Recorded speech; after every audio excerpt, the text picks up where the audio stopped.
मराठी मॅट्रिमोनीवर मिळतो सगळ्यात जास्त चॉईस। मराठी मॅट्रिमोनीने लाखो स्थळं जुळवली आहेत। यापेक्षा चांगली गोष्ट काय असू शकते? मराठी माणसांची नंबर 1 चॉईस मराठी मॅट्रिमोनी। उदगीरचे आमदार संजयजी बनसोडे आपल्या सोबत आहेत। कुठेतरी महायुतीमध्ये जे आहे ते फूट पडल्याचं चित्र पाहायला मिळत होतं। अशी चर्चा होती की आमदार संजय बनसोडे जे आहेत ते नगरपालिकेच्या निवडणुकीपासून दूर आहेत, नाराज होतात। आज भाजपचे 3 आमदार जे आहेत ते आलेत आणि तुमची मनधरणी करण्याचा प्रयत्न केला, मन परिवर्तन करण्याचा।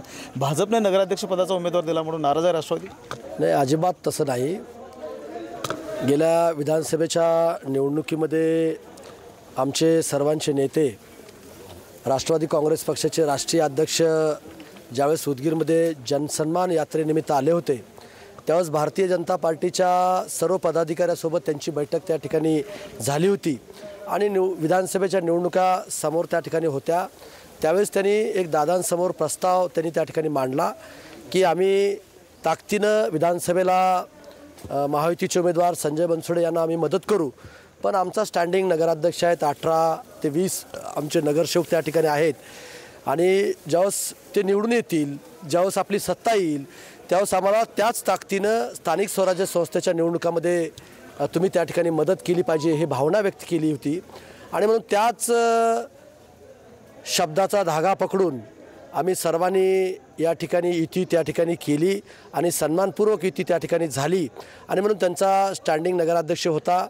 म्हणून मी एक कार्यकर्तातून आमदार झाल्यामुळं मला शब्दाला जागणं म्हणा किंवा पाळणं म्हणा, दादा जसं शब्दाला पाळतात त्याच पद्धतीने मी त्यांचा कार्यकर्ता म्हणून मी ते पाळलेलं त्या ठिकाणी आहे। पण तुम्हाला जाणीवपूर्वक मी सांगू इच्छितो की गेल्या 6 वर्षामध्ये ज्या पद्धतीने या भागाचा विकास झाला आणि विकास प्रचंड झाला असतानासुद्धा लोकभावना माझ्यासोबत त्या ठिकाणी होती।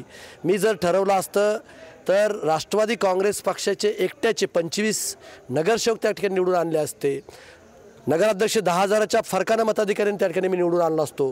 पण आपण जो शब्द, आपल्या नेत्यानं जो शब्द दिला ते आपण शब्दाला पाळलं पाहिजे आणि म्हणून एक शब्दाला पाळणारा कार्यकर्ता ही एक लोकांची भावना त्या ठिकाणी नाराजी दूर झाली? अजिबात नाही, नाराजी वगैरे अजिबात कुठली त्या ठिकाणी नव्हती आणि म्हणून आज आम्ही युती म्हणून जनतेसमोर त्या ठिकाणी जाणार आहोत आणि जनतासुद्धा जसं मला इथं 22,000ची लीड या शहराने दिली त्याच्यापेक्षाही जास्त लीड महायुतीचे उमेदवार स्वाती सचिन हुडे यांना त्या ठिकाणी मिळेल आणि 40 पैकी आम्ही 35 तरी त्या ठिकाणी प्लस होऊ असा मला विश्वास त्या ठिकाणी। औसामध्ये भाजपसोबत राष्ट्रवादी नाही आहे, अफसर शेख आहे, डॉक्टर अफसर शेख, त्यांनी वेगळं पॅनल केलेलं आहे आणि वेगळे लढत आहेत। जिल्ह्यामध्ये खरं तर सगळ्याच ठिकाणी युती त्या ठिकाणी व्हायला पाहिजे, पण त्या तिथली परिस्थिती काय आहे ते मला तर त्या ठिकाणी माहिती नाही।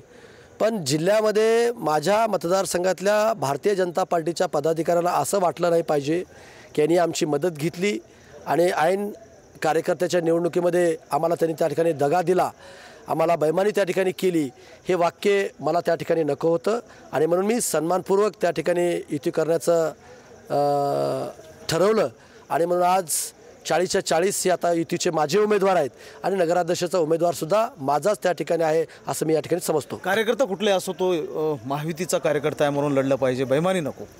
मी आत्ताच माझ्या संवाद बैठकीमध्ये त्या ठिकाणी सांगितलं की कुठल्याही उमेदवारांनी क्रॉस वोटिंग अजिबात करता कामा नये। वरी कमळ असेल आणि खाली घड्याळ असेल अशा पद्धतीनं सगळ्यांनी प्रचार आणि प्रसार केला पाहिजे आणि सर्वांना मताधिकारी निवडून आणण्याचं काम आम्ही त्या ठिकाणी करू। महेंद्र जोंधळे, TV9 मराठी, लातूर। मराठी मॅट्रिमोनीवर मिळतो सगळ्यात जास्त चॉईस। मराठी मॅट्रिमोनीने लाखो स्थळं जुळवली आहेत। यापेक्षा चांगली गोष्ट काय असू शकते? मराठी माणसांची नंबर 1 चॉईस मराठी मॅट्रिमोनी।